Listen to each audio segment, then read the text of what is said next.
Right ఇక bulletin లో breaking news చూస్తున్నాం. వైసీపీ ఎమ్మెల్సీ అనంతబాబు పోలీస్ కస్టడీలో భాగంగా కాకినాడకు తీసుకొచ్చారు. డ్రైవర్ సుబ్రహ్మణ్యం హత్య కేసులో సాక్షులను ప్రలోభపెట్టి బెదిరించారనే కేసులో విచారణ నిమిత్తం అనంతబాబును రాజమహేంద్రవరం సెంట్రల్ జైల్లో కస్టడీలోనికి తీసుకున్నారు. రాజమహేంద్రవరం నుంచి రోడ్డు మార్గంలో కాకినాడకు తరలించారు. కాకినాడ సర్పవరం పోలీస్ స్టేషన్లో అనంతబాబును విచారణ చేస్తున్నారు. ఇక రేపు మధ్యాహ్నం 12 గంటల వరకు ఎమ్మెల్సీ అనంతబాబును పోలీసులు విచారించనున్నారు. అనంతరం కోర్టులో ప్రవేశపెడతారు.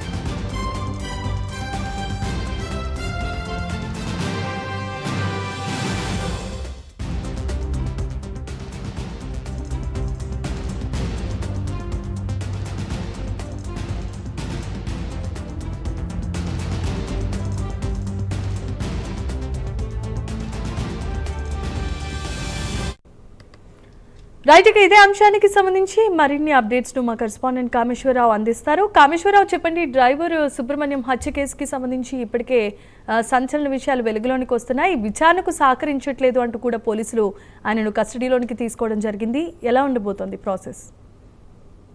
జనిమా చూసుకుంటే పోలీసులు కస్టడీకి వైసీపీ ఎమ్మెల్సీ అనంతబాబుని అయితే మరి కొద్దిసేపటికి తీసుకున్నారు.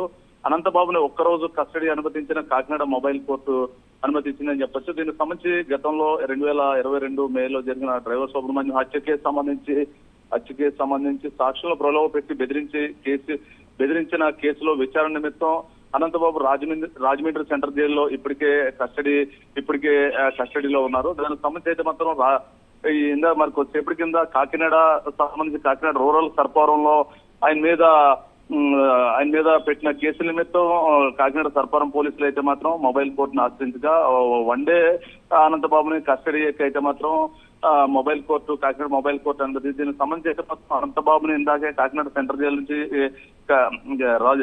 రాజమండ్రి సెంట్రల్ జైలు నుంచి కాకినాడ సర్పవరం పోలీస్ స్టేషన్ కి అయితే రోడ్డు మార్గాన్ని అయితే తరలించారు. ఇప్పుడే అనంతబాబుని అయితే మాత్రం కాకినాడ సర్పవరం పోలీస్ స్టేషన్ కి లోపలికి తీసుకెళ్ళడం జరిగింది. దీనికి సంబంధించి అయితే మాత్రం విచారణ మరి కొద్దిసేపట్లో ప్రారంభంగా ఉంది. దానికి సంబంధించి ఇక్కడ ఇప్పటికే ఆయనకి మార్గం మధ్యలో పెద్దాపురం PH లో అయితే మాత్రం మెడికల్ పరీక్షలు చేసిన అనంతరం కూడా కాకినాడ తీసుకురావడం జరిగింది. దీనికి సంబంధించి ఈ రోజు 12 గంటల నుంచి రేపు 12 గంటల వరకు కూడా పోలీసులు కస్టడీకి అనుమతించినట్టయితే తెలుస్తుంది. డ్రైవర్ హత్య కేసు కీలకంగా 4 సాక్షులను గత నెల 20న కాకినాడ ఒక అపార్ట్మెంట్ కి తీసుకెళ్లి ₹1,00,000 చొప్పున ఇస్తానని చెప్పి అనంతబాబు అనుచరులు అయితే మాత్రం ఈ కేసు సంబంధించిన కీలకమైన వ్యక్తులను అయితే మాత్రం బెదిరింపులకు పాల్పడ్డారు. ఈ నేపథ్యంలో సాక్షులతో అనంతబాబు వీడియో కాల్స్ లో బెదిరించడంపై ఈ కేసు అయితే మాత్రం నమోదైంది. దీనికి సంబంధించి విచారణ నిమిత్తం అయితే మాత్రం ఈ 24 గంటల పాటు కస్టడీకి కాకినాడ మొబైల్ కోర్టు అనుమతించడంతో మొత్తం కూడా మరి కొద్దిసేపట్లో అనంతబాబు విచారణ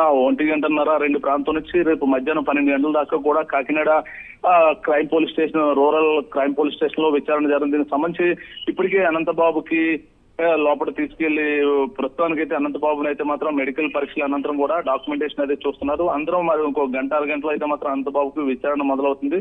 ఈ నేపథ్యంలోనే అనంతబాబుకు సంబంధించిన కీలకమైన పత్రాలు దానికి సంబంధించిన ఎవిడెన్సెస్ అన్ని కూడా క్రైమ్ పోలీస్ స్టేషన్ అయితే తీసుకొచ్చారు. దీనికి సంబంధించి అనంతబాబు చెప్పే స్టేట్మెంట్ ని బట్టి పురోగతి ఏ విధంగా ఉండబోతుంది, దీనికి సంబంధించి కస్టోడియల్ ఇంకా పొడిగింపైనా కోరతారా లేకపోతే ఈ ఒక్క రోజులో విచారణ ముగిస్తారని దాని మీద ఇంకా క్లారిటీ తేలాల్సింది. ఇంచుమించుగా 24 గంటలు విచారణకు సంబంధించి అయితే మాత్రం అనంతబాబు చెప్పే సమాధానాలు బట్టి అయితే మాత్రం కస్టడీ పొడిగించే అవకాశం ఉన్నట్టయితే తెలుస్తోంది. దీనికి సంబంధించి ఇంకా కొన్ని ఎవిడెన్సెస్ అయితే రావాలి. దానికి సంబంధించి ఇప్పటికే వీరు ఎవరైతే ఉందో సాక్షులు బెదిరింపు కేసు సంబంధించిన నాన్ బెయిలబుల్ కేసెస్ అయితే నమోదు. దీనికి సంబంధించి అయితే మాత్రం ఆల్రెడీ అనంతబాబు సంబంధించిన అడ్వకేట్స్ అయితే మాత్రం ఇప్పటికే బెయిల్ కోసం అయితే మాత్రం రాజమండ్రి SC/ST కోర్టును ఆశ్రయించారు. అయినప్పటికీ కూడా SC/ST కోర్టు బెయిల్ తిరస్కరించడంతో పాటు కాకినాడ 3వ అదనపు కోర్టును అయితే ఆశ్రయించడంతో నాన్ బెయిలబుల్ సెక్షన్స్ లో ఉండడం వల్ల ఈ కేసుకి బెయిల్ ఇవ్వబడదని చెప్పి న్యాయమూర్తి చెప్పడం జరిగింది. దానికి సంబంధించి ఈయన ఆల్రెడీ రిమాండ్ లో ఉన్న రాజమండ్రి సెంట్రల్ జైలు రిమాండ్ లో ఉన్న ఖైదీని ఈ రోజు కస్టోడియల్ కి అయితే మాత్రం తీసుకొచ్చారు. దీనికి సంబంధించి మరి కాసేపులో విచారణ మొదలవుతుంది. విచారణ నేపథ్యంలోనే అనంతబాబు చెప్పే సమాధానాన్ని బట్టి అయితే మాత్రం దీని యొక్క డెవలప్మెంట్స్ ఉండొచ్చు అని చెప్పేసి విచారణ అధికారులకు చెప్తున్న పరిస్థితి ఉంది. Janima, thanks for the updates Kameswara Rao.